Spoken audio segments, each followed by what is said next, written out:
जय बाबा महाराज जी की। आप सभी लोगों का एक बार फिर से स्वागत है हमारे YouTube चैनल देव संस्कृति में। जैसे कि पिछले एपिसोड में मैंने आप लोगों को बाबा जी द्वारा निर्मित हनुमानगढ़ी मंदिर की स्थापना के बारे में बताया था, तो आज के इस एपिसोड में मैं आपको हनुमानगढ़ी से ही जुड़ी हुई कुछ कहानियाँ, बाबा जी की द्वारा की हुई कुछ लीलाओं के बारे में बताऊंगी। बाबा महाराज जी के आज्ञा के अनुसार थोड़ी जमीन खोदकर हनुमान जी की मूर्ति को स्थापित कर दिया गया था, लेकिन हनुमानगढ़ के लोगों को यह शंका था कि पता नहीं यह पक्का मंदिर कभी स्थापित हो पाएगा भी कि नहीं। बाबा जी का दृढ़ निश्चय और दृढ़ संकल्प था मंदिर बनाने का, तो हुआ भी कुछ ऐसा ही। जहाँ सिर्फ मूर्ति स्थापित करने में इतनी मुश्किलें आ रही थीं, आज वहाँ इतना बड़ा भव्य रघुनाथ मंदिर, शिव जी का मंदिर और हनुमान बाबा का मंदिर, साथ के साथ अन्य भवन भी बनकर वहाँ पे तैयार हो चुके हैं। जहाँ आने जाने के लिए केवल एक टूटा फूटा पहाड़ी रास्ता था, आज वहाँ एक अच्छी खासी रोड आने जाने के लिए बनकर तैयार हो चुकी है। पूरे स्थान को देखकर ऐसा लगता है कि वहाँ कभी कोई कच्चा पहाड़ था ही नहीं। ऐसा महसूस होता है कि जैसे बाबा महाराज जी के विश्वास और दृढ़ संकल्प के आगे जैसे पृथ्वी ने भी घुटने टेक दिए हों। ये किस्सा भी उसी समय का है। ऐसा ही एक बार जब मंदिर का निर्माण कार्य चल रहा था और हनुमान बाबा की मूर्ति बनाई जा रही थी, तब उनका मुख बनाने में बड़ी समस्या आ रही थी।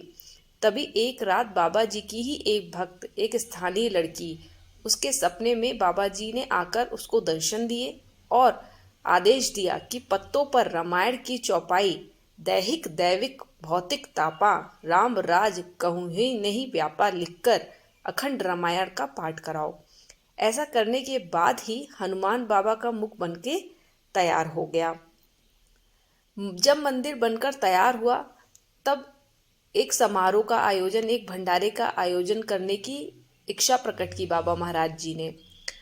तो उस स्थान पर ना तो सामान ले जाने की, ना ले आने की एक रास्ता था, ना तो पानी, ना राशन, ना बिजली, और ऊपर से इतनी भारी बारिश लगातार हो जा रही थी। लेकिन बाबा महाराज जी की लीला तो अपरंपार है। अचानक से एक बड़ा ट्रक पहाड़ के नीचे सामान लेकर आकर के खड़ा हो गया।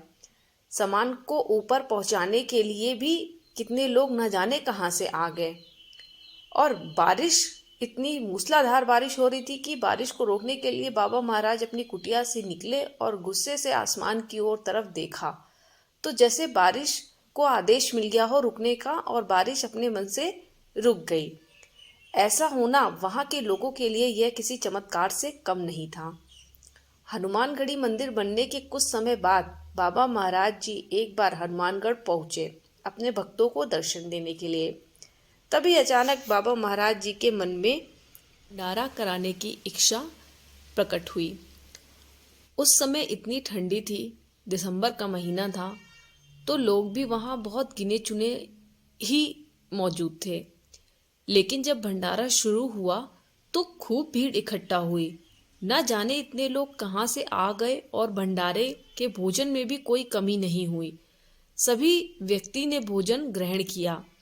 कहते हैं कि उस दिन जो भंडारा हुआ था, उसमें उसी कब्रिस्तान की आत्माएं आकर भोजन पाकर तृप्त हुई थीं, जो कभी उस पहाड़ी पर हुआ करता था। तो यह भी बाबा महाराज जी की एक लीला ही थी। आज उन्हीं की कृपा से हर साल रामनवमी और गुरु पूर्णिमा के दिन यहाँ भव्य भंडारे का आयोजन होता है। हमारे बाबा महाराज जी ने जो मन में ठान लेते हैं वह पूरा हो ही जाता है। आशा करती हूँ देव संस्कृति द्वारा बनाए हुए वीडियोस आप लोगों को पसंद आ रहे हों। इसी के साथ बाबा महाराज जी की कृपा आप सभी पर बनी रहे। जय नीम करोली बाबा महाराज जी की।